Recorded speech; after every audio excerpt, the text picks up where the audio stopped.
Salut à tous et bienvenue dans cette toute nouvelle émission totalement freestyle appelée Le Micro Libre avec Joe et Jack. Quelle surprise, Joe et Jack ensemble, putain, c'est vraiment surprenant.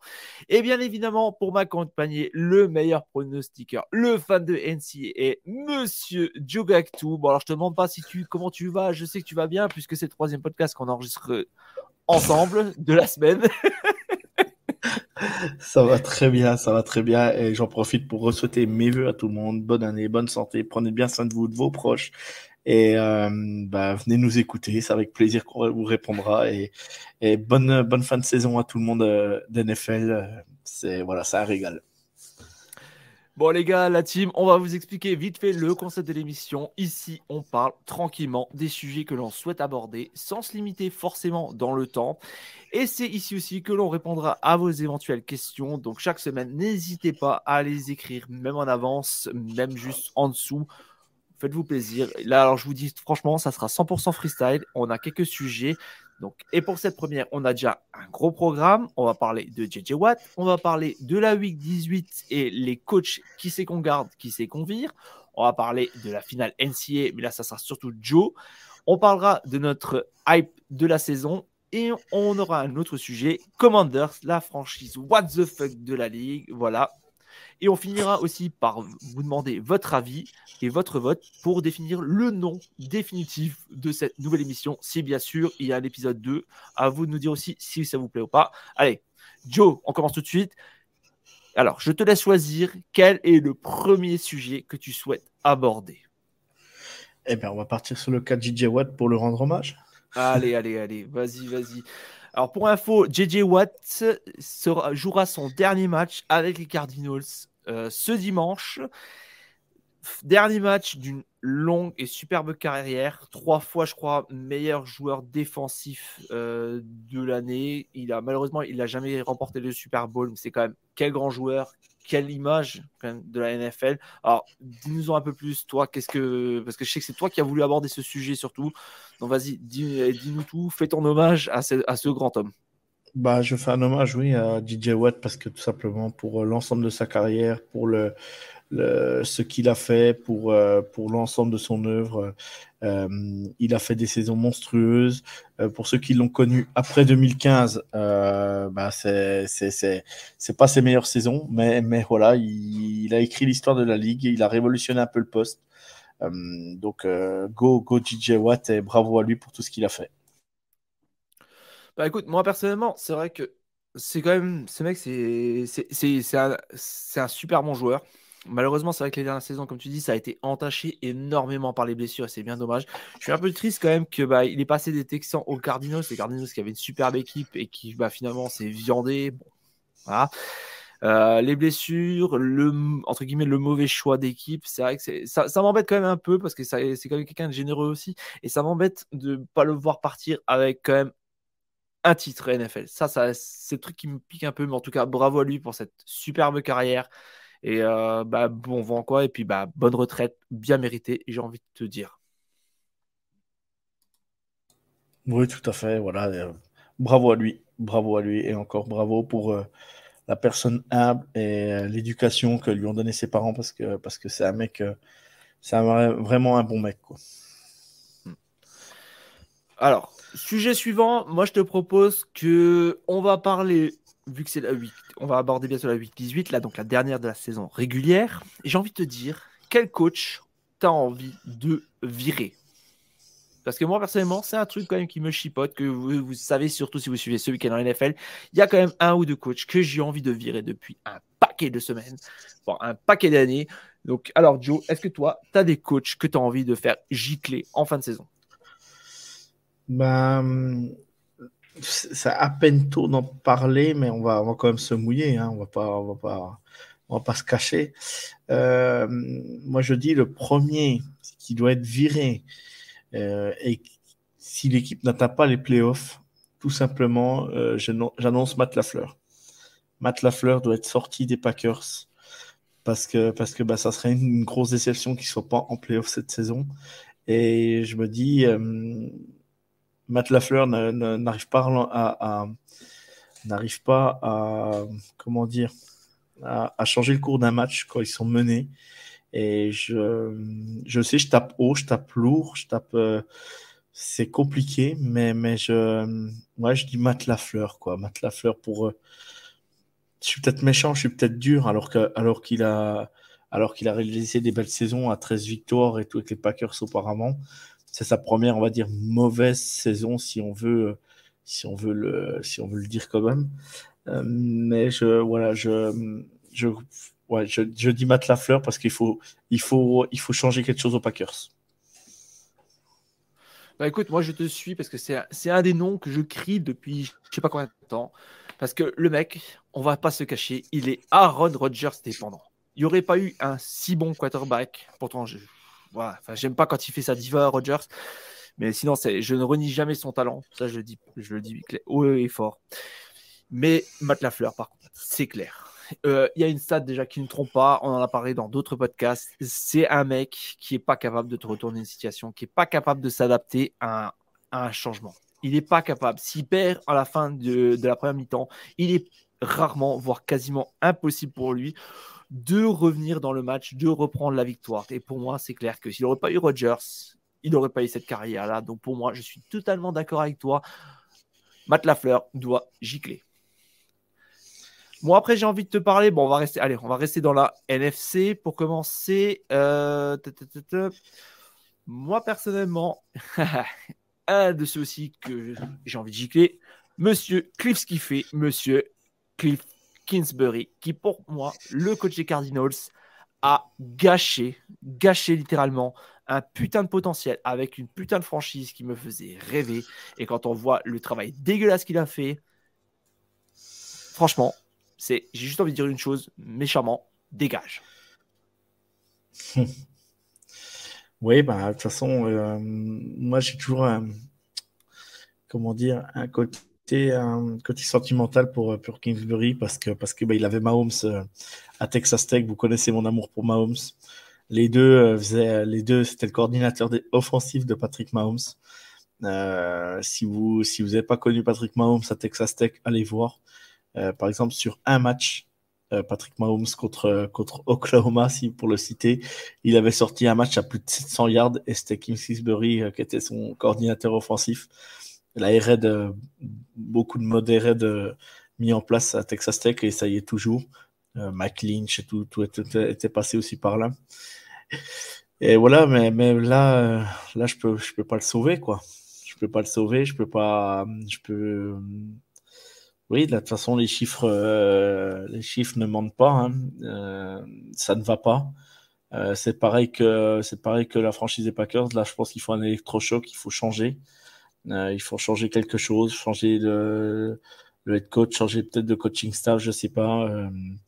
Kyler Murray, va falloir quand même qu'il se bouge aussi, parce que tout mettre la faute sur Kingsbury, pardon, excusez-moi, je fourche. Euh, Cliff Skiffé, ça marche ouais, aussi.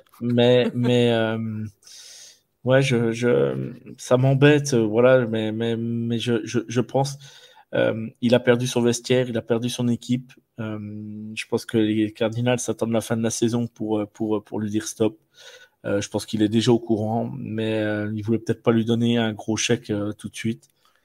Parce que peut-être des clauses de contrat, quand tu es viré en cours de saison, peut-être qu'il y a certaines choses, je sais pas, hein, je dis ça comme ça, j'en sais rien du tout, hein. Mais de toute façon, où il se disait de toute façon c'est mort, autant finir avec lui et puis reprendre un bon coach une fois que la saison est terminée, et reprendre un nouveau coach, je veux dire. Voilà, mais je pense que tout n'est pas non plus, tout n'est pas de sa faute. Il y a une grosse partie de sa faute, tous les jeux, tout ça, tout. Mais par contre, voilà, je pense que Kyler Murray est pour quelque chose. Le fait que DeAndre Hopkins ne débute pas la saison, les blessés, voilà, il y a eu beaucoup quand même de choses. Et puis, ouais, moi, j'en démords pas, mais le cas Kyler Murray reste quand même avec un gros point d'interrogation pour moi en NFL. Après, tu vois, Cliff Kingsbury, d'ailleurs, je crois que c'était Alain Mattei qui en avait parlé dans le TD Actu. On l'a parlé, on le sait tous. Il est capable normalement de faire, que ce soit en NCAA quand il était coach, comme en NFL, il est capable de faire des débuts de saison explosifs. Mais par contre, il n'est pas capable d'adapter son playbook. À chaque fois, ça lui pète à la gueule. Et d'ailleurs, je crois, si je raconte pas de bêtises, mais il me semble que l'année dernière, en fin de saison, il avait signé un gros contrat avec les Cardinals pour plusieurs années. Donc je pense que c'est peut-être pour ça aussi justement que, comme tu disais, qu'il a peut-être pas encore giclé, mais non, c'est clair que pour moi, franchement, ce gars-là, il doit partir. Il doit partir parce qu'il a gâché quasiment tout un potentiel. Et après, par contre, Kyler Murray, alors ouais, ok, c'est une petite diva aussi, je reconnais. Par contre, je pense que si tu mets un Vrabel, si tu mets un Sean McVay, si tu mets la plupart des coachs qui ont un minimum de poigne et qui savent gérer une équipe et un vestiaire, je peux te garantir que ce mec-là, eh ben, il va filer droit, il va être absolument exceptionnel. Ouais, non, mais c'est possible aussi. C'est possible aussi. Alors, est-ce que tu vois un autre coach éventuellement en Bah, oui. NFC que tu aimerais gicler? En NFC, oui, bah oui, oui, j'en vois un tout de suite. C'est Ron Rivera, quoi, chez les Commanders. Euh, euh, euh, euh, Il peut plus tenir, là. Les playoffs sont manqués, ils se sont sabordés, on en parlera tout à l'heure, mais plus en détail. Mais Ron Rivera, j'adore ce coach, hein, pourtant, hein, les saisons, je crois qu'il n'y a même pas, depuis qu'il est coach à Washington, je crois qu'il n'y a même pas une saison positive. Bah, c'est ça. Je crois que Voilà, c'est sa deuxième saison, je crois, en tant que non, head coach. troisième. C'est pas Troisième? troisième saison? Il me semble Ah, je troisième, sais plus, mais ça doit être la je me deuxième ou la trompe peut-être. troisième. Mais à vérifier. Mais je vais aller vérifier juste avant on Mais prenne qu'on parle des Washington Commanders. Mais ouais, je suis déçu, c'est décevant. On en parlera plus en détail après, mais voilà, je pense qu'il y a lui en NFC aussi que je bougerai, quoi. Voilà. hmm. Ah, moi, je suis un peu moins dur avec lui, même si c'est vrai que ça sera peut-être pas le coach qui va t'emmener ou qui va te faire gagner un Super Bowl, parce que bon, il y a d'autres trucs, on en parlera effectivement plus. Moi, par contre, tu vois, j'ai envie de rebondir sur un autre coach. Alors, ça va être dur, je sais, mais moi, personnellement, alors je sais plus son nom. Comme quoi, à quel point ce mec m'a dit faire, et pourtant, voilà quoi, j'ai rien contre lui personnellement. C'est le coach des Saints. Alors, je connais plus son nom, je suis désolé. Comme quoi, vous voyez, c'est du freestyle 100% quasiment. C'est le coach des Saints. Personnellement, l'équipe m'a énormément déçu cette année. Normalement, c'est une top défense. Il y a Alvin Kamara quand même. T'as Andy Dalton. Alors ouais, il y a beaucoup qui se foutent de sa gueule, mais c'est pas non plus un couillon. Il sait faire du jeu. Terminé avec un bilan à 7 victoires, 9 défaites, je sais pas. Alors, c'est sa première saison et tout, blablabla. Il a quand même appris avec un des meilleurs. Non, pour moi, non. Change directement de coach parce que les Saints ont quand même quelques bons arguments. Et je sais pas, Camara, j'ai l'impression qu'il a même pas joué de cette saison. Donc, je sais pas. Oui, oui. Est-ce que Sean McVay nous a tellement. Pardon, Sean McVay, pardon. L'ancien coach des Saints nous Sean a Payton, tellement. Sean Payton. Sean Payton, merci, merci. Nous a tellement habitués à de l'excellence que. Mais non, je sais pas. Cette équipe m'a déçu, que ce soit offensivement, défensivement. Voilà, quoi. Je m'attendais à rien. Je sais pas, ça vendait pas de rêve. C'est Dennis Allen, le coach des Saints. Voilà, Merci. Ancien coordinateur défensif, en plus, je crois, de l'équipe, il me semble. c'est ça. C'est ça. Mm. Donc oui, bah Dennis Allen, ouais, c'est décevant. Euh,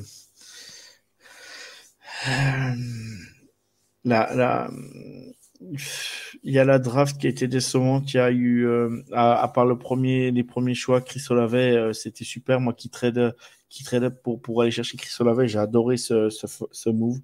La preuve, hein, Chris Olave, voilà, il fait pas une saison dégueulasse. Euh, ouais, les Saints, je pense il va falloir en même temps remplacer Sean Payton, c'est pas évident, c'est pas donné à tout le monde. Mais il va falloir trouver quand même un vrai QB chez les Saints, je pense. Ouais, peut-être aussi, quoi. Mais bon, personnellement, tu vois, je trouve que déjà, virer déjà le head coach, ça ferait du bien quand même si c'est sa première saison. Je pense pas que tu vas faire quelque chose de très très bon. Pourtant, il y a quand même un petit peu de l'effectif. Il a pris avec un des meilleurs. Je pense qu'il va falloir quand même le faire gicler assez rapidement s'ils veulent avancer. D'accord. Est-ce qu'on passe à l'AFC ou est-ce que tu aurais éventuellement un autre coach à virer en NFC? Non, je vois pas tout de suite. Je fais le tour, hein, comme ça, quand même, vite Vas-y, fait. Je vas-y. refais le tour.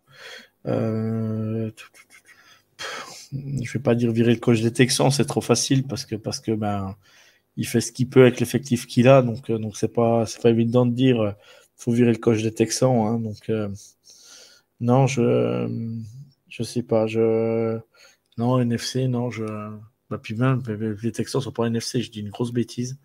C'est pas grave, Euh, t'inquiète. non, mais je réfléchissais parce que je faisais le tour de la ligue là par division. Et du coup, je faisais les dernières places en fait. Donc, c'est pour ça que je fais le tour vite fait. On parlera de l'AFC après. Tac, tac, tac, tac, tac. Non, bah non, je ne vois pas pour le moment. Immédiatement, je ne vois pas. Si j'y pense, je reviendrai dessus. D'accord. Bah écoute, moi personnellement, on va passer à la FC et moi personnellement, j'ai déjà un nom. Alors même si en ce moment, il est quand même en train de me faire douter, mais j'ai envie de virer Josh McDaniels, coach des Raiders, même si c'est sa première saison. Il avait fait une première tentative il y a 10 ans au Broncos, ça avait été dégueulasse. Cette année aux Raiders, il avait quand même un bon quarterback, il avait quand même de sacrés bons joueurs. Bah, c'est pas terrible. Et j'ai envie de dire, bah, reviens à la maison, entre guillemets, parce que franchement, je suis déçu. J'ai l'impression qu'il a quand même une grosse part de responsabilité dans ce, je vais pas dire naufrage non plus, mais dans ce bilan négatif. Ouais.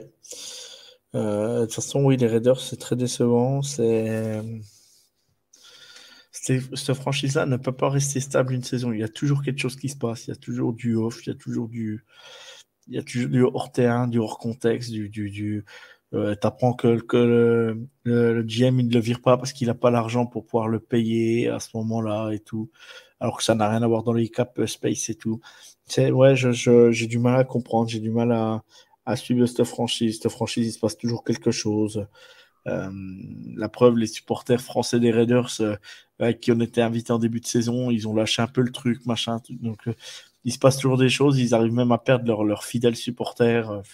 Je trouve ça vraiment compliqué, quoi. C'est compliqué. D'ailleurs, on les salue, les amis des Raiders. Voilà, en plus, c'est une équipe de base que j'aime bien, quoi. Mais non, c'est pareil. C'est pareil que les Saints. Je trouve qu'il faut faire gicler parce que c'est. Ouais, on va éviter de faire durer trop ça dans le temps. Puis en plus, l'année dernière, ils avaient quand même un coach remplaçant qui était très très bon et qui faisait quand même du bon boulot. Et c'est dommage de l'avoir viré, je trouve. Mais bon, c'est vrai que c'est typique Raiders. Est-ce que tu aurais donc un coach en AFC à nous virer ou est-ce que je continue à avoir la main chaude?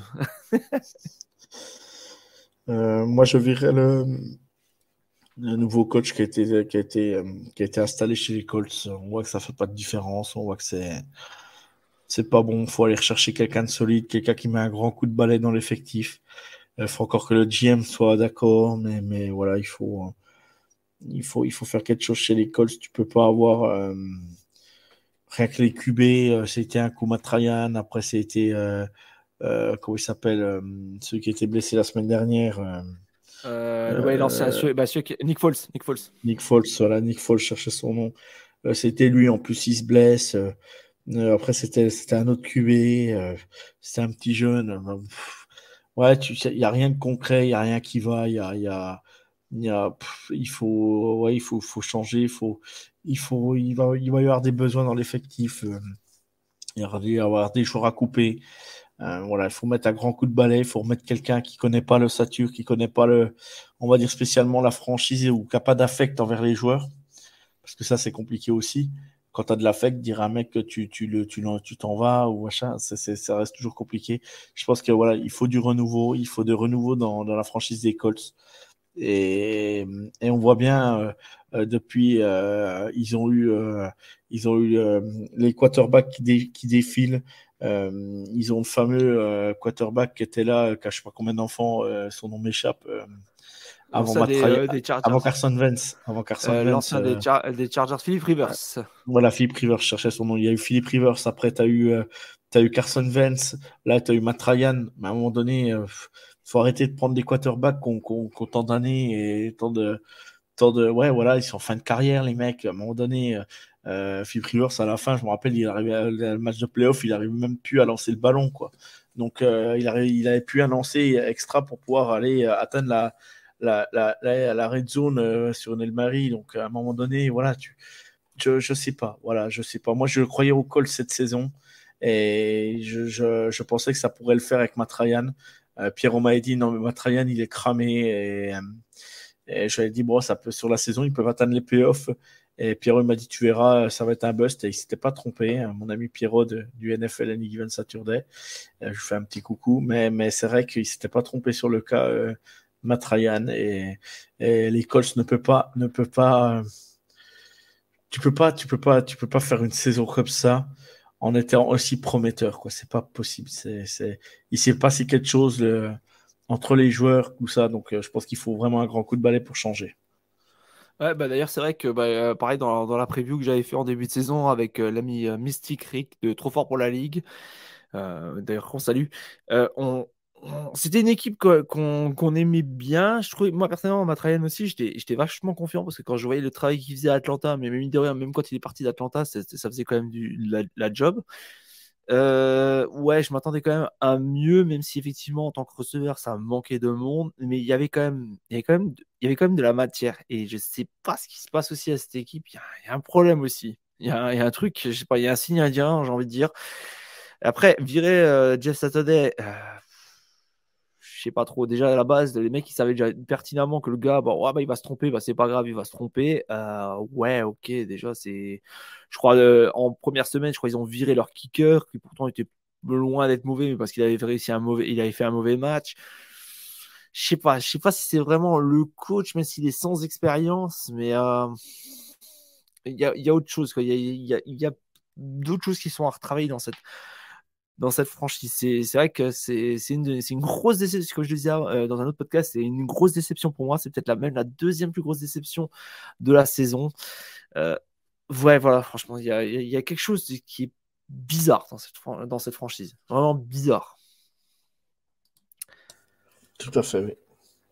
Alors moi, il y a un autre coach, décidément, putain, on va quasiment virer la moitié de la NFL, j'ai l'impression. C'est Kevin Stefanski, coach des Cleveland Browns. Ah, on l'a vendu en tant que génie, je crois que c'était un génie offensif. Alors, c'est sa troisième saison en tant que head coach, il me semble. La première saison, c'était en 2020, il a fait un 11-5 et il était allé je crois que c'était en finale de conf, ils ont perdu contre les Chiefs. En 2021, ils ont fait 8 victoires, 9 défaites. Cette année, ils ont fait 7 victoires. Enfin, ils en sont à 7 victoires, 9 défaites. Moi, personnellement, ouais, franchement, il avait de l'effectif. Il a perdu un moment la moitié de son vestiaire. C'est pas concret. Ça n'a pas confirmé. L'année dernière, on s'attendait à beaucoup de la part des Browns. Ça n'a rien donné quasiment. C'est mou. C'est mou, franchement. Moi, voilà, quoi, c'est pareil. Surtout à Cleveland, il y a quand même du potentiel, mine de rien. Passe à autre chose aussi, quoi. Parce que je pense que ça va stagner. Tu vas rester à du 8-9, 9-8, mais tu n'iras pas plus loin, quoi. Non, moi, je suis d'accord. Je suis d'accord. Moi, Stefanski, je ne porte pas dans mon cœur, de toute façon, au niveau coaching. Euh, je trouve, comment dire, bon, bah, il y a une histoire, oui, de Sean Watson pris chez eux. Après, c'est pas ça pour ça que je dis que il faut s'en séparer, mais c'est plus le fond. Il n'y a pas de jeu, on les Brands, on sait très bien comment ils vont jouer. Il y a pas de, comment dire, le playbook ne fait pas rêver et en plus, il ne gagne pas. Ça va être une deuxième saison en négatif. Je trouve ça vraiment pas bon. Oui, il y a des trucs qui sont bien à voir, dont le receveur qui est venu de Dallas, Amari Cooper, si je ne me trompe pas, c'est ça son nom. C'est ça. Donc, je, je, voilà, il y a des belles choses. Il y a le petit receveur aussi qui promet et je trouve qu'on s'en sert pas assez. Son nom m'échappe, ça y est. Le deuxième receveur des Brands, c'est son nom. Tac, tac, tac, tac, tac, son nom m'échappe bien sûr à ce moment-là. Tac, tac, tac, tac, tac, tac, Du tac, pur tac, tac, live, tac, comme je tac. te dis toujours. Du pur live. Purée, c'est incroyable ça.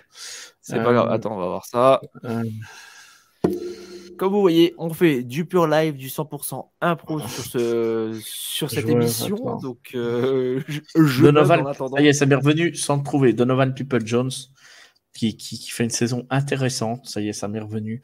Enfin, désolé pour ce moment de blanc. Pas de souci. Voilà, People-Jones qui est assez intéressant. Nick Chubb qui est toujours là. Non, voilà, il y a une truc. Et la défense, à un moment donné, elle step up en début de saison. Après, on la voit plus. Là, on commence à revoir la défense. Je sais pas, il n'y a rien de cohérent, il n'y a rien de. Il n'y a rien de classique. Voilà, des fois, quand il faut jouer, il y a des problèmes de chrono, de problèmes de gestion de chrono par moment, mal gérés, des temps morts mal pris, pas au bon moment. Ouais, je trouve ouais, qu'il y a des questions à se poser, quoi. Il y a des questions à se poser, quoi. Ouais, bah écoute, je pense que ouais, encore un coach qu'il va falloir faire virer. Est-ce que moi personnellement, je vois plus personne éventuellement à virer. Est-ce que toi, tu as encore éventuellement un autre nom à massacrer? Non, je sais pas. Non, non, mais après, on va pas non plus être méchant pour être méchant, ça sert à rien. Non, non, non, c'est pas le but non plus, c'est pas le but, mais Euh, c'est quelques-uns en fait qu'on se gardait un peu sous Non, le coude mais et que. licencier quand même le coordonnateur, là je parle coordinateur, mais le coordinateur offensif des Patriotes, quoi. Matt Patricia, là, je pense que voilà, faut arrêter, même si je suis un fan de Bailey Zapp et que Mac Jones ne fait pas une belle saison. Mac Jones a des torts, mais je pense que Matt Patricia, voilà, c'est un coordinateur défensif. Voilà, tout Belichick qu'il a, il s'est planté, il faut le dire. Ben voilà, il s'est planté. Mais voilà, je vais parler des coordinateurs offensifs. Voilà, Matt Patricia, je pense faut qu'il arrête, quoi. Voilà. De toute façon, on va pas se cacher. Josh McDaniels, il va revenir la queue entre les jambes dans pas très longtemps non plus, comme j'ai déjà fait en blague dans ce week-end en NFL. Oui, je suis entièrement d'accord avec toi. Même des fois, quand il était en tant que coordinateur défensif, des fois, tu voyais, il était complètement perdu, quoi. Les tronches qu'il faisait, c'était des mèmes sur YouTube, limite, enfin, sur Internet. Les têtes qu'il faisait. Ouais, je suis entièrement d'accord. Lui, c'est aussi des temps qui partent. De toute manière, je pense que côté Bill Belichick, je pense qu'il prépare sa succession avec des mecs dans l'ombre et aussi un ou deux de ses fils, je crois. Donc, je m'inquiète pas trop là-dessus. Puis de toute façon, on sait que c'est lui qui fait vivre et mourir cette franchise, quoi. Bien sûr, oui, bien sûr. Ouais. Alors, on passe au troisième sujet, si tu es bon pour toi. Oui, c'est bon. Alors, qu'est-ce que tu as envie d'utiliser? La finale NCAA, notre hype de la saison ou Commanders, la franchise What the fuck de la ligue? Eh ben, on va aller sur la franchise What the fuck de la ligue. Ça marche. Alors, vas-y, fais-toi plaisir ou est-ce que tu veux que j'attaque? Euh, Vas-y, attaque et puis j'irai après. Vas-y, vas-y. D'accord. Alors, la WFT, les Redskins de Washington, les Commanders. Déjà, rien que au niveau du nom, tu te dis, il y a une couille. Après, tu as Dan Snyder, leur président, leur grand big boss, qui est une tâche, on va pas se le cacher, une de plus. Non, décidément, depuis 94 et le dernier Super Bowl, je crois, si je raconte pas de bêtises, rien ne peut aller à Washington. Tout est pourri, ou presque. Et ce, malgré un coach quand même qui a fait du mieux qu'il pouvait. Malgré une défense qui, normalement, est quand même... Enfin, en tout cas, il y a 2 ans, on s'attendait que c'était une des meilleures de la ligue. Non, franchement, les Commanders, c'est un casse-tête, c'est un truc à croire que c'est volontaire de se tirer une balle dans le pied. Ça doit être dans le cahier des charges. Je ne comprends pas personnellement. Le pourquoi du comment, je ne comprends pas. Washington Commanders, Washington, j'ai envie de dire Washington quoi, parce que t'as une défense, mais elle répond pas. T'avais une attaque, t'étais prêt à aller en playoff, bah tu benches, tu mets Vance, alors que Heineke faisait des miracles. Pourtant, comme vous le savez, on aime bien Vance ici, mais bah, malheureusement, ça me fait mal au cœur de le dire parce que c'est quelqu'un de super, mais il est fini, quoi. Il est fini depuis une de ses dernières blessures, ça l'a détruit. Et ouais, en tant que backup, ouais, peut-être, mais pas plus, quoi. Et même Heineke, que j'aime bien aussi, que j'ai encouragé et tout. Euh, Backup, ouais, mais il faut un vrai QB déjà pour commencer. Il y a du potentiel dans cette équipe, mais je sais pas, il y a toujours ce truc qui fait que ça pète de partout. C'est exactement ça. C'est exactement ça. Moi, je comprends pas. Pour moi, c'est tout ce qui s'est passé là cette saison. Faute professionnelle, sabordage. Ça a été catastrophique au niveau de la gestion. T'es en porte, t'es en train de jouer les playoffs, t'es en train de tout péter alors que t'as fait un mauvais début de saison. T'es en train de changer le momentum. T'as tes joueurs qui recroient, ouais, qui sont en train de recroire à la qualification en playoff. Tu fais tout bien, tu fais tout bien et t'arrives là, les 2 derniers matchs, tu décides de remettre Carson Wentz parce que Tyler Heinicke est un peu moins bien. Tu décides voilà de changer le playbook. Tu décides voilà un Carson Wentz, il trouve quasiment jamais Derrick McLaurin alors que Derrick McLaurin c'est le meilleur receveur de Washington. Le mec avec Tyler Heinicke s'est régalé, il a mis des TD et tout. Là, tu le vois plus. 2 matchs de Carson Wentz, il a plus de réception, il a plus rien, plus de yards. Ouais, non, je comprends pas cette franchise, je comprends pas. Pour moi, c'est une grosse faute professionnelle. Ron Rivera, j'en ai parlé un peu avant, aucune saison alors qu'il arrive en 2020 chez les Washington Commanders, aucune saison en positif. Ils ont eu une chance de faire les playoffs, oui, mais la saison n'était même pas positive à cette époque-là encore. Euh, non, non, moi, j'y arrive plus là. Les Commanders, déjà, ils n'avaient pas de nom à un moment donné. Maintenant, ils ont un nom. Oui, la Washington Football Team, les Commanders. Voilà, je ne dis pas le contraire. Mais le problème, en plus, en interne, il y a des histoires avec le GM, avec le patron de la franchise qui fait n'importe quoi, voilà. Il y a ouais, il y a la NFL qui s'est saisie de certains dossiers, voilà, des emails, des échanges. Il y a plein de choses, il y a plein de trucs qui se passent dans cette franchise. Il y a plein de gens. De toute façon, les joueurs, si tu étais drafté ou tu vas aller à Washington à la free agency, ils vont être obligés de les payer bientôt plus cher que les Jags.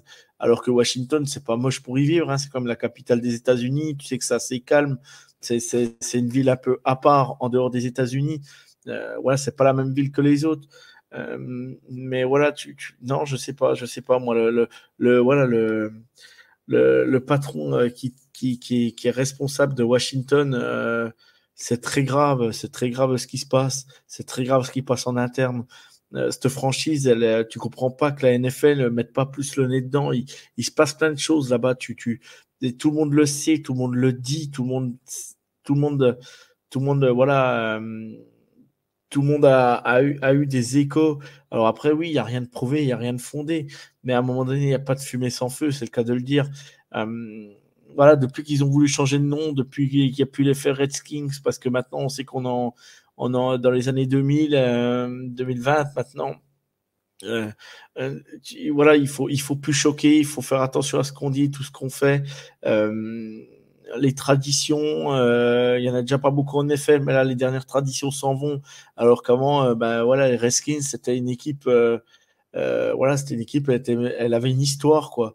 Là, Washington Commanders, ils ont pas d'histoire et ils sont en train aussi d'écrire l'histoire, mais du côté mauvais de la NFL. Et moi, voilà, je sais plus comment dire. Voilà, je suis pas méchant, je suis pas aigri, hein, j'ai rien contre les Washington Commanders, hein, bien au contraire. Ron Rivera, j'aime bien ce coach, mais je me dis, il le vire pas parce que personne va aller à Washington. Tout le monde sait ce qui se passe, personne veut y aller. Et du coup, voilà, ils ont Ron Rivera qui est là. Le pauvre, l'année dernière, il luttait contre un cancer. Il y a même certains joueurs qui n'osaient pas se masquer devant lui, alors que voilà, il y avait le Covid et tout. Tu sais que ton coach se bat contre le cancer, donc tu vois déjà la mentalité de certains dans la franchise. Même les joueurs se permettent de ne pas respecter certains gestes barrières à ce moment-là. Alors voilà, on était au début du Covid, on ne savait pas trop comment ça se passait. Mais maintenant, voilà, on y fait peut-être un peu moins attention. Mais tu sais que tu as ton coach qui lutte contre le cancer. Voilà, tu essaies de respecter un minimum des choses, quoi. Voilà, c'est tout ça qui se passe. C'est tout ça. Alors qu'il y a des joueurs, il y a des sacrés bons joueurs à, à Washington. Le petit Dustin qui a été drafté cette année, qui était de Penn State, le receveur. Il fait une première saison super. En début de saison, le running back, il a quasiment pas de chance. Il a pas de chance. Il se fait braquer sa bagnole. Il se fait tirer dans la jambe. Il fait une super saison. Il revient. C'est quasiment l'un des meilleurs running backs de la NFL. Il fait une belle saison. Voilà, mais il y a tellement de potentiel à Washington et tellement de choses, tellement de bons joueurs qu'ils arrivent à se saborder comme ça et ça me rend fou, quoi, parce que je parle beaucoup là, mais ouais, à un moment donné, j'ai plus de mots, mais ouais, quelle déception, quel sabordage, quelle faute professionnelle. Et je me dis, voilà, le propriétaire de Washington, pour se regarder dans une glace chaque jour, ça doit être compliqué, quoi. Voilà, pour finir. Après, t'inquiète pas, hein, ça s'appelle micro-livre, hein, comme on nous a dit, on est en 100% freestyle. On se met pas de barrière de temps comme dans ce week-end en NFL ou même des fois dans le live parce que des fois il y a les matchs aussi, donc du coup il faut là c'est vraiment on se tranquille. Si tu as envie d'écouter un truc tranquille, bah t'écoutes ça, sinon bah écoute autre chose quoi, ou écoute des autres épisodes. Mais là on parle tranquillement de sujets qui nous intéressent, qui vous intéressent. Bon, cette semaine on n'aura pas de questions, mais voilà, on se fait un truc vraiment freestyle et on est là juste pour se détendre. Pareil, tu m'arrêtes si t'es pas d'accord ou que j'ai tort Non, ou que je suis t'as raison. sur une pente descendante, faut m'arrêter, mais j'essaie de Non, garder des non. propos justes et de pas être voilà, il faut pas voilà, il faut respecter les gens que tu as en face, il faut respecter les gens qui écoutent, faut respecter je respecte les gens qui jouent à Washington, Ron Rivera, je le respecte totalement. Voilà, il y a des choses qui sont vraies ou pas vraies chez le propriétaire de Washington, mais à un moment donné, voilà, il y a beaucoup de choses qui se passent autour de cette franchise. Et le problème, c'est que c'est pas des choses positives, c'est que du négatif, quoi. Et c'est très, très compliqué pour moi. Et je suis déçu qu'il n'aille pas en playoff parce que vu la saison qui commence à bien dérouler, tu te sabordes comme ça, je peux pas comprendre, quoi. Voilà. Non, c'est une équipe, c'est un peu comme les Colts ou les Chargers, c'est des équipes que putain, tu comprends pas quoi. Tu as du potentiel dans les trucs, mais ils arrivent toujours, ou les Raiders, ou les Browns, ils arrivent toujours à se tirer des balles Ouais. dans le pied. Mais le hors-terrain chez les Colts et puis les Chargers, le hors-terrain est stable, ce que je veux Ah oui, dire. oui, ça, oui, là Qu'on n'a pas chez je les suis d'accord. Commanders, quoi. Qu'on n'a Oui, pas chez les Commanders. je suis d'accord, ou même des fois les Raiders, quoi que même sur les Raiders, ça s'est calmé aussi, quoi. Mais c'est des équipes, tu as l'impression que c'est pas possible qu'ils ne peuvent pas faire 2 saisons positives bien. Et pourtant, il y a du potentiel, il y a des super bons joueurs. Ron Rivera, c'est quand même un bon coach et tout. En plus, c'est vrai qu'il a lutté, franchement, il a lutté contre un cancer, donc il aurait pu faire autre chose. Et puis avec l'argent qu'il a, je pense qu'il pouvait très bien dire non, stop, Tout à je me fait, tout à soigne fait. normalement, logiquement, quoi, même. Non, il était là, en plus en période de Covid et tout. Et non, je comprends pas quoi. Mais je pense déjà que virer Dan Snyder, si je me trompe pas, c'est bien le nom de Big Patron, ferait déjà énormément de bien, purgerait parce que non, c'est lui aussi, c'est un cas, hein, vrai. On sait que la plupart ne sont pas entre guillemets, si j'ose dire, tout blanc, tout blanc. Mais lui, il en tient une sacrée couche et je pense qu'il est vraiment temps de le virer. Je pense que la NFL, tôt ou tard, va comprendre que niveau pognon, quand ça va taper niveau pognon, que ça va faire chier. Eh ben, ils vont trouver un moyen, ils trouveront bien un moyen, surtout que le mec, il s'est quand même amusé à menacer ses collègues qui sont aussi des milliardaires de balancer des trucs. Le mec, comme quoi, il a vraiment rien dans le ciboulot, quoi. Voilà. Moi, personnellement, j'ai plus rien à dire sur ce truc-là. C'est frustrant, décevant et il y a plein de bons joueurs pourtant dans cette équipe, quoi. On est d'accord. On est d'accord. Ouais, écoute, je pense qu'on va passer à notre hype de la saison. Alors, est-ce que tu as envie qu'on se fasse une équipe, 2 équipes ou de hype de la saison ou est-ce que Bon, si tu moi, parlais de... je vais me Ouais, faire une vas-y, équipe, c'est sûr. Moi, je fais vas-y, une on se fait... équipe et je te laisse l'autre. Ouais. Vas-y. Alors, dis-moi, quelle est ta hype de cette saison? Même hype de cette saison, moi, j'ai envie de les voir aller au bout, écrire leur histoire. Euh, J'aime bien la couleur du maillot, même si moi, ma franchise préférée, c'est le rouge. Mais voilà, j'aime bien le bleu des Lions parce que j'ai envie de les voir. Ils sont kiffants à voir jouer. Oui, défensivement, c'est pas spécialement toujours beau. Oui, ils sont un peu borderline sur certains matchs. Oui, il y a des trucs un peu bizarres au niveau du jeu, au niveau du play calling, au niveau du coaching. Mais voilà, l'équipe que j'ai envie de voir chaque semaine après Kansas City cette année, c'est les Lions. parce que les Lions, t'es sûr de pas t'ennuyer devant leur match. Ça joue toujours à 2000 à l'heure.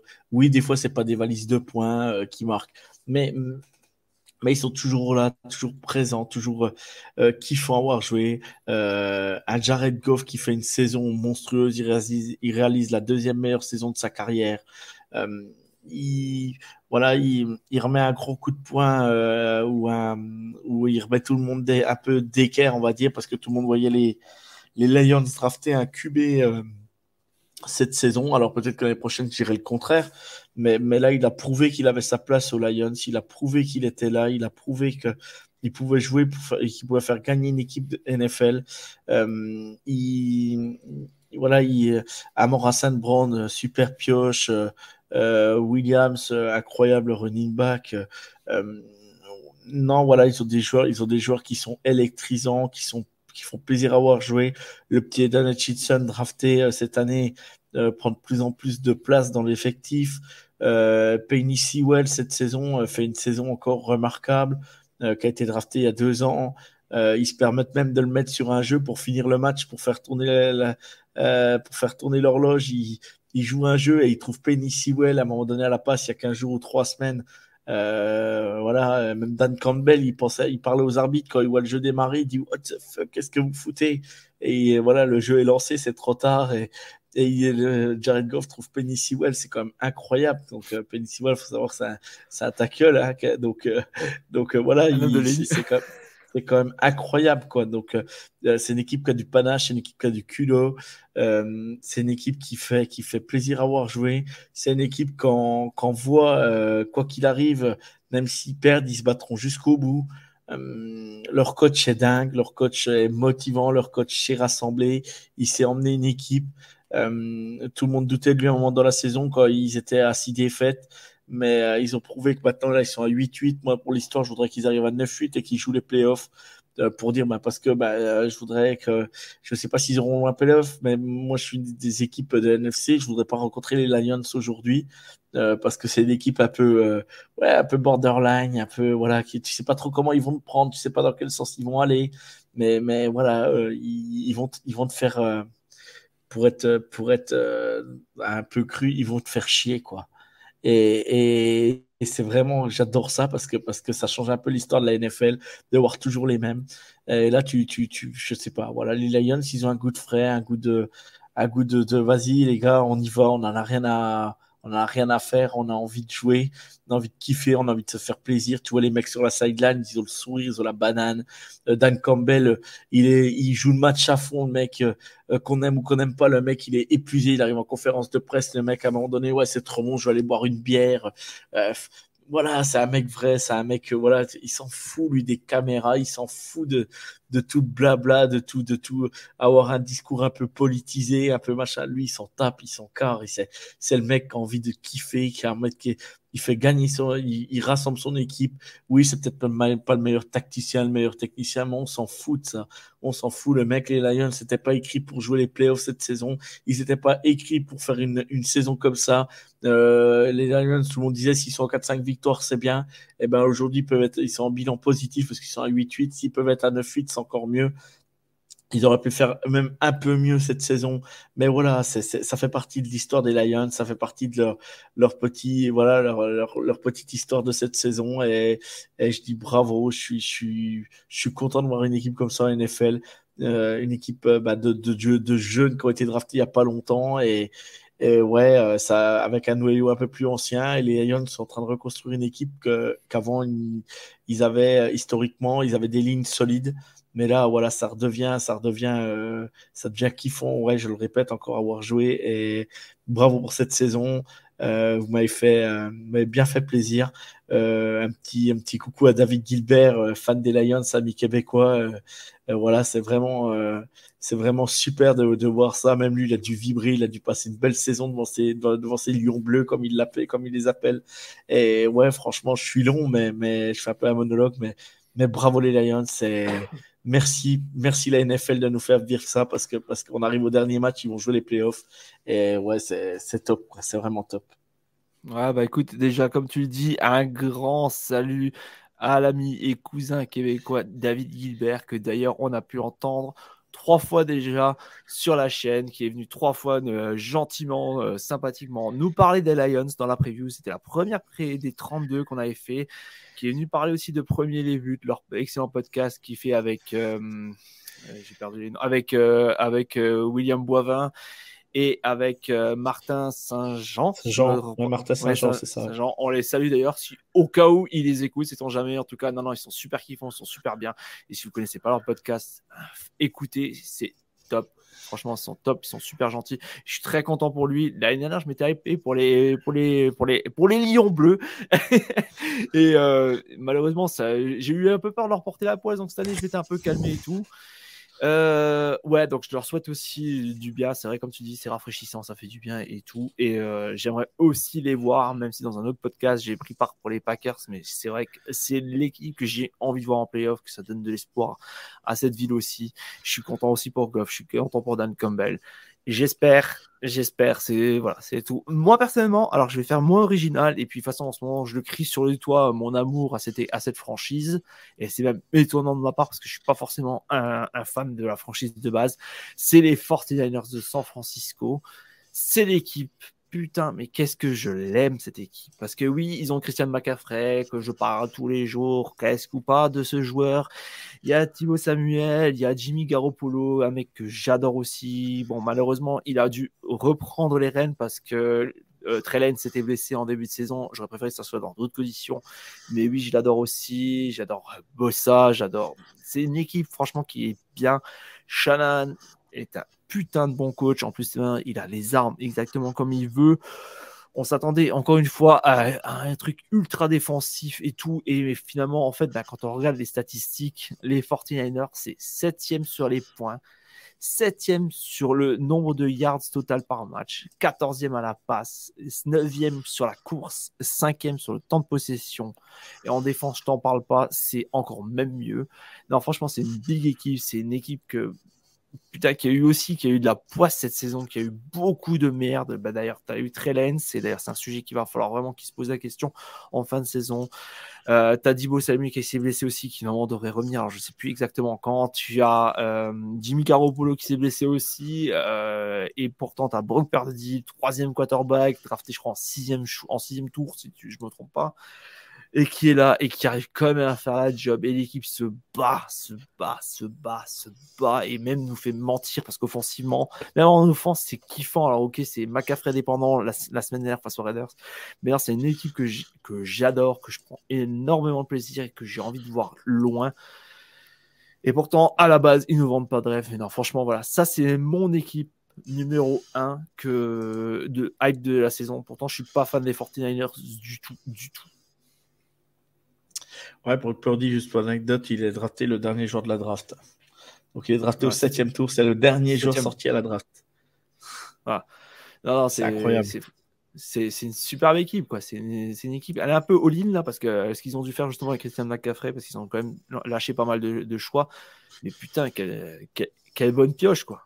Quelle bonne pioche. Ouais, moi, je l'aurais pris tous les jours aux Patriots. J'aurais pris toujours aux Patriots. Un tel gars, c'est de l'or, quoi. C'est de l'or. Sans mauvais jeu de mots, c'est de l'or. Tout à fait. Écoute, je te propose maintenant de passer à notre dernier petit point. Et c'est surtout toi qui vas t'y coller, puisqu'il s'agit de la finale NCAA qui aura lieu dans la nuit. Alors, de lundi à mardi, tu m'arrêtes si je raconte une connerie. C'est bien ça? C'est ça. Voilà, donc je te laisse te faire plaisir, je te laisse faire plaisir à nos auditeurs qui sont fans peut-être de NCAA ou qui peut-être découvrent. Donc c'est la grande finale des playoffs et c'est un peu une finale surprise si je raconte pas de bêtises, Joe. Ouais, c'est ça. Je reviendrai un peu plus en détail après, mais oui, ça va être donc TCU, Texas Christian, exactement, la fac du Texas qu'on n'aurait pas cru. Aller jusque-là. Voilà, donc ils ont un super bilan. Ils ont gagné contre Michigan, la 3e meilleure défense du pays. Et ils vont rencontrer l'équipe l'ogre Georgia.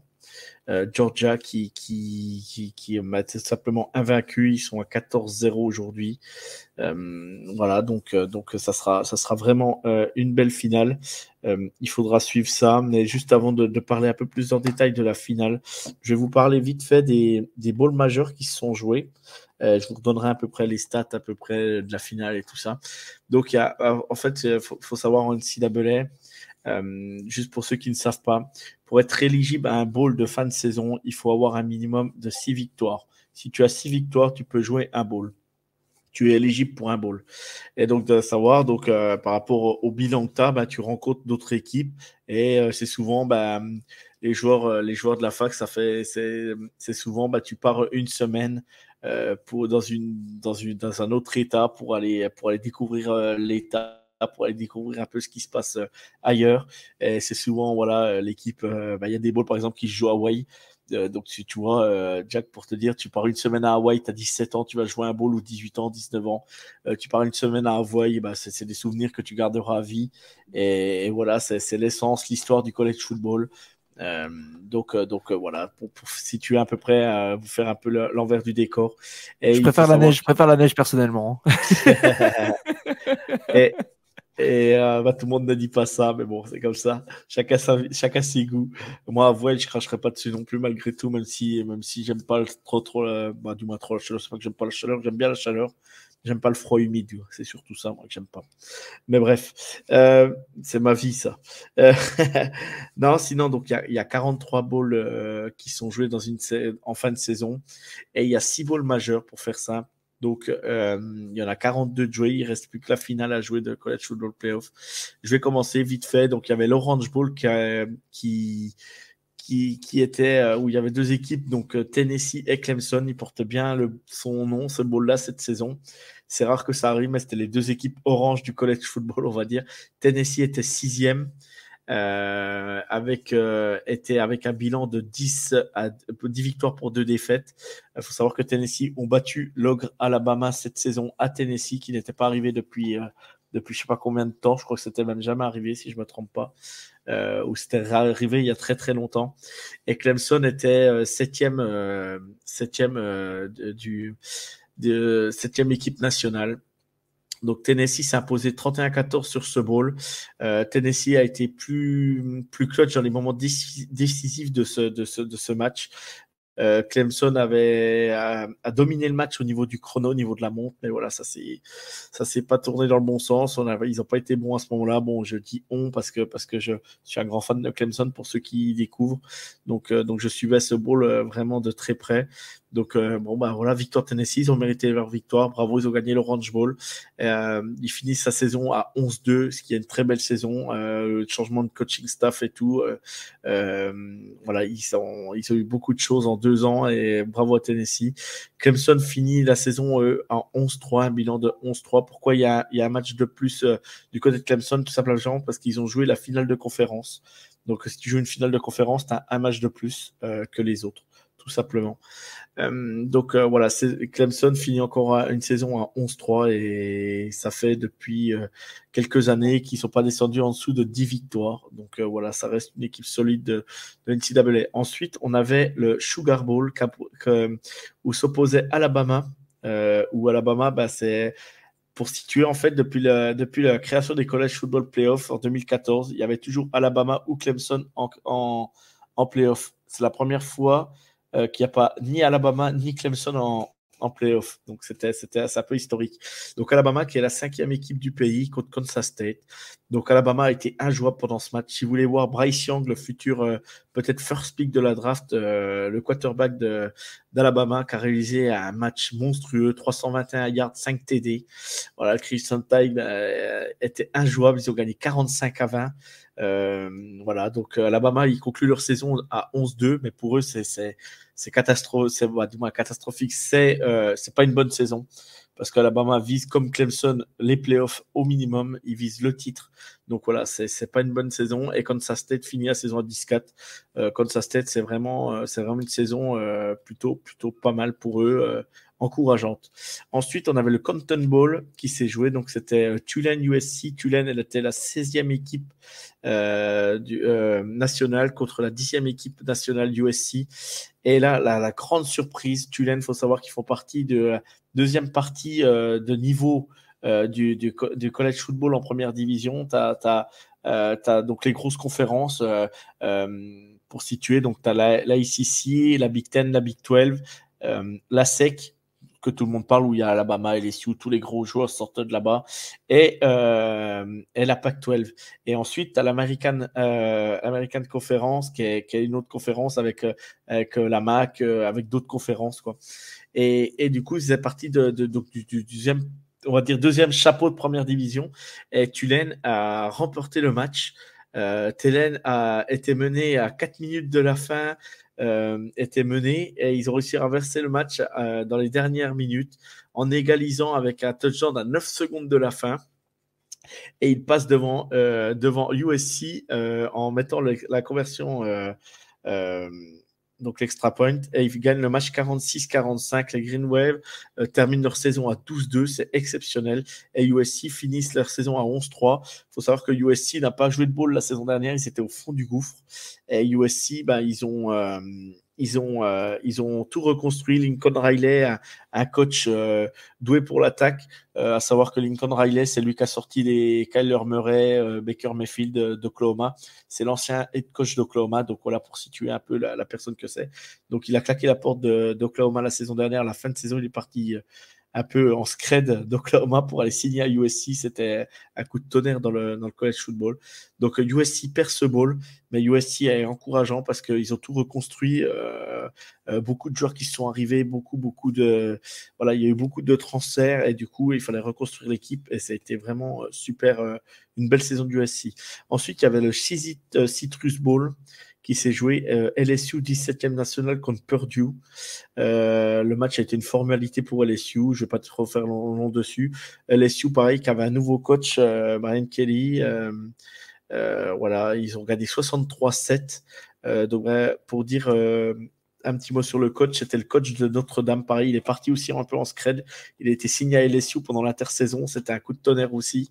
À savoir, ça faisait je sais pas combien de temps qu'il était à Notre-Dame, je sais pas, ça faisait pas 14 ans ou un truc comme ça, donc c'était un coup de tonnerre. Et LSU, voilà, remporté son bowl sans difficulté, 63-7. LSU vous finit sa saison à 10-4, et Purdue, qui est décevant dans les matchs, on va dire, qui comptent. Et ils finissent leur bilan à 8-6. Ensuite, on avait un bowl qui est très très connu, ça s'appelle le Rose Bowl. Donc le Rose Bowl à Pasadena, c'est le plus vieux bowl de college football, tout simplement. C'est le plus vieux, le premier, le plus vieux qui existe. Et ça opposait Penn State, 11e national, contre Utah. Utah qui est vainqueur de la Pac-12 contre Penn State.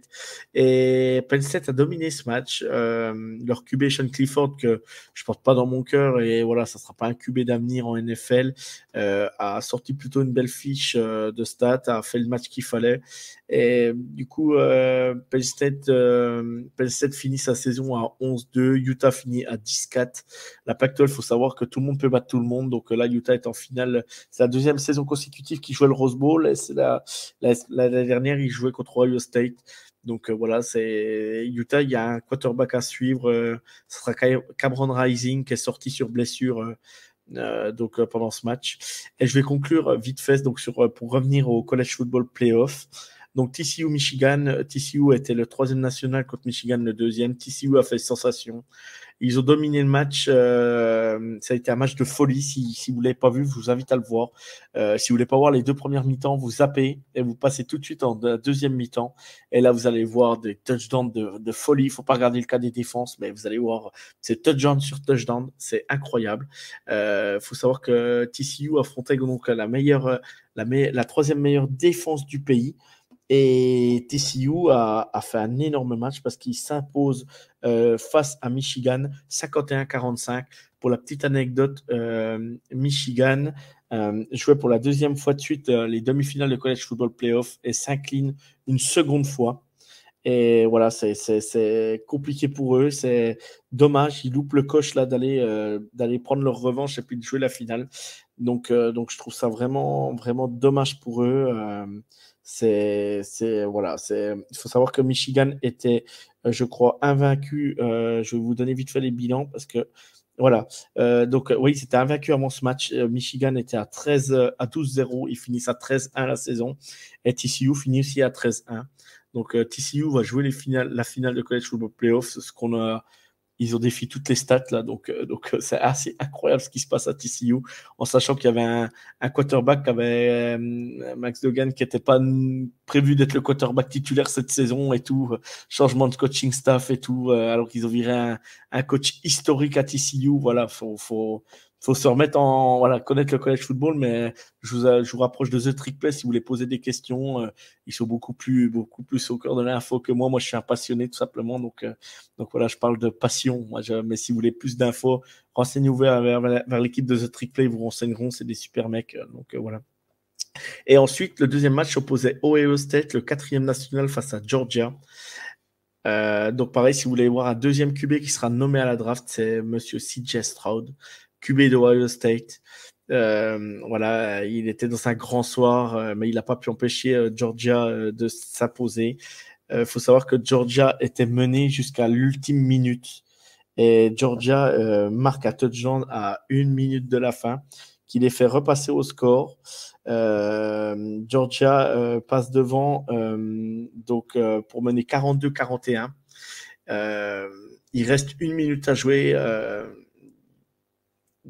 CJ Stroud fait le nécessaire, prend les premières tentatives, gagne les first down, va jusque dans les 35 yards de Georgia. Il se fait arrêter là et du coup il reste 8 secondes et field goal à venir pour Ohio State.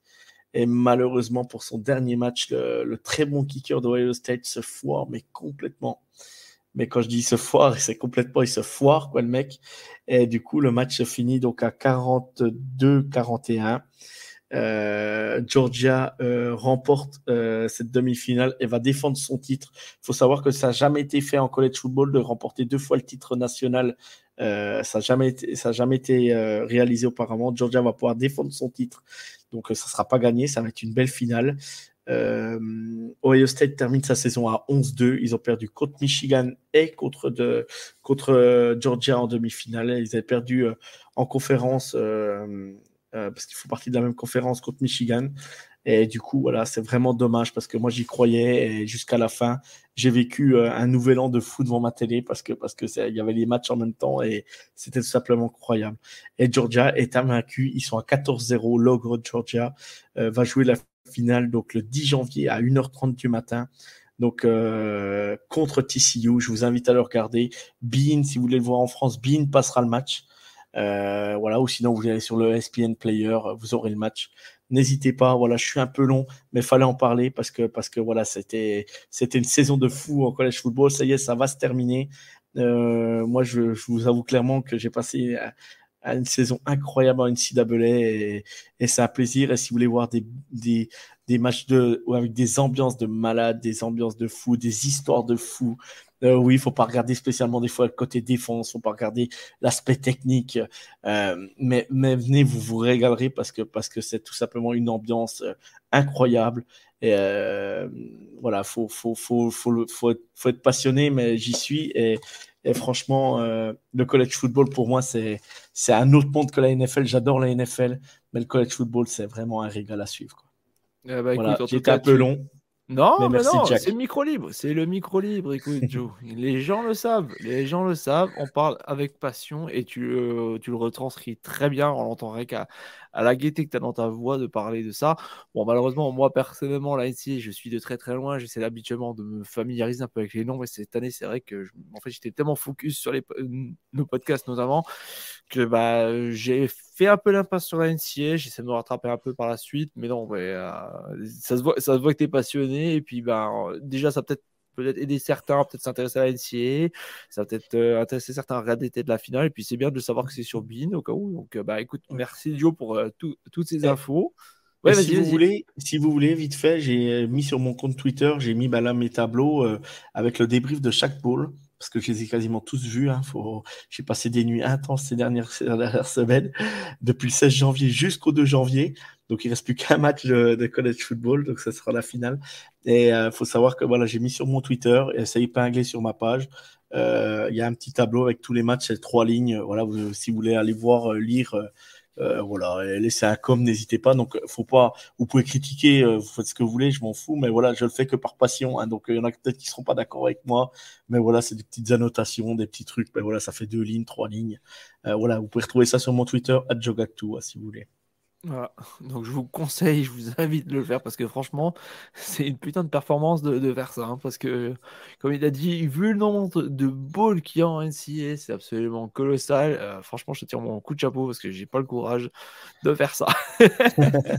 C'est une passion avant tout. Hein. Ah bah oui, Voilà. non mais ça se voit, tu le retransmets bien, on l'entend bien dans ta voix. Donc voilà. Bah écoute, mon petit Joe, on va finir, je pense, par le petit sujet où on va vous demander votre avis.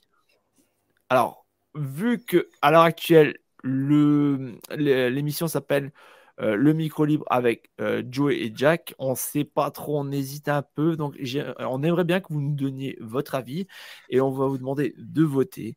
Alors, dites-nous, qu'est-ce que vous préférez entre. On a trois propositions, plus éventuellement, vous pourriez aussi donner vos idées. Alors, on aurait le micro libre 100 balles avec Jack et Joe ou Joe et Jack, comme vous préférez. Ça, peu importe pour moi personnellement ou même avec pour Joe, micro libre avec Jack et Joe ou le micro libre avec Jack et Joe ou vice-versa.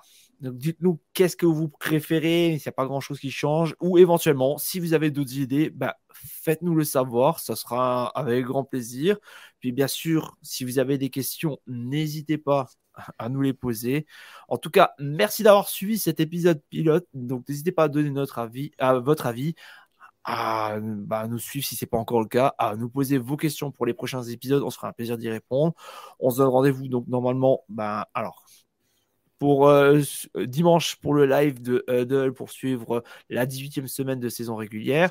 On se donne rendez-vous jeudi pour le prochain Ce Week-end en NFL. Et normalement, on se donne rendez-vous samedi, je pense, pour le nouvel épisode peut-être de ce qu'on vient de faire à l'instant. Donc, le micro libre avec Joe et Jack.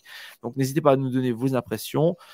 En tout cas, merci à toi, Joe, de m'avoir accompagné dans ces 3 podcasts parce que là, on vous cache pas que on a fait les 3 podcasts d'affilée. On s'est fait un petit marathon, donc merci à toi d'avoir participé encore une fois. Ça me fait vraiment plaisir de faire cette expérience avec toi. J'espère que les gens apprécieront aussi. Ouais, bah, merci aussi. Et ouais, c'est vraiment un réel plaisir de pouvoir de faire ces épisodes avec toi. C'est vraiment top.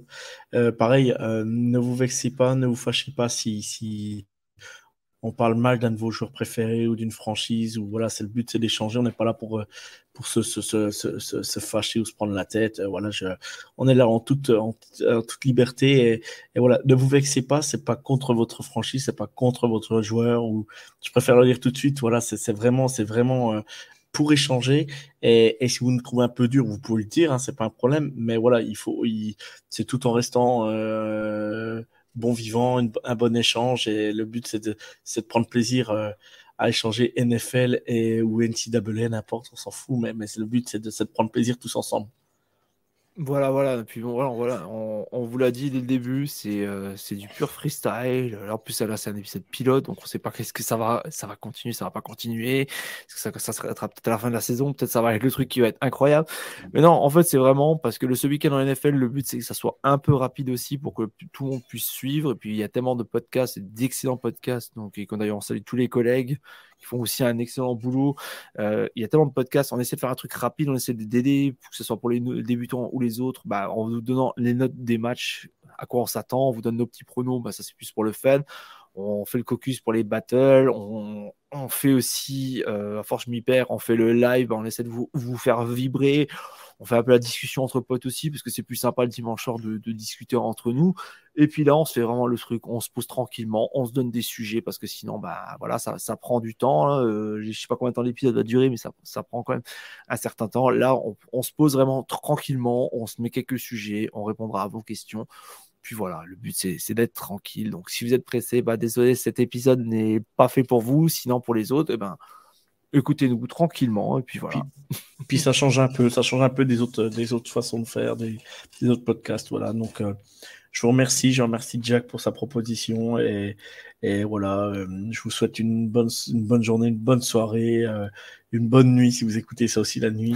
Faites-vous plaisir et surtout, n'hésitez pas à nous poser vos questions ou ou donner un petit commentaire ou un petit like. Ça fait toujours plaisir à Jack, voilà, ou à moi. Mais voilà, on le fait que par passion et c'est vraiment merci. Je tenais encore à te remercier. Et voilà, vive la NFL, vive le football, quoi, vive le foot US.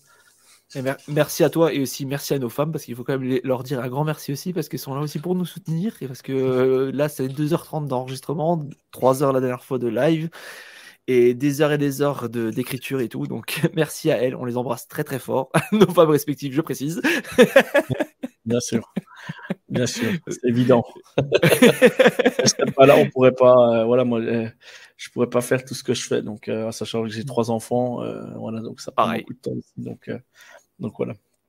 Voilà. Bah écoutez, merci à vous d'avoir écouté. Si j'avais eu le courage de nous écouter jusqu'au bout, on vous souhaite un très bon week-end. On vous souhaite de très bons matchs. On se donne rendez-vous selon l'épisode que vous écouterez. Et surtout, c'était Jack et Joe. Et on vous dit ciao la team. Ciao tout le monde, c'est un plaisir. Ciao, bye.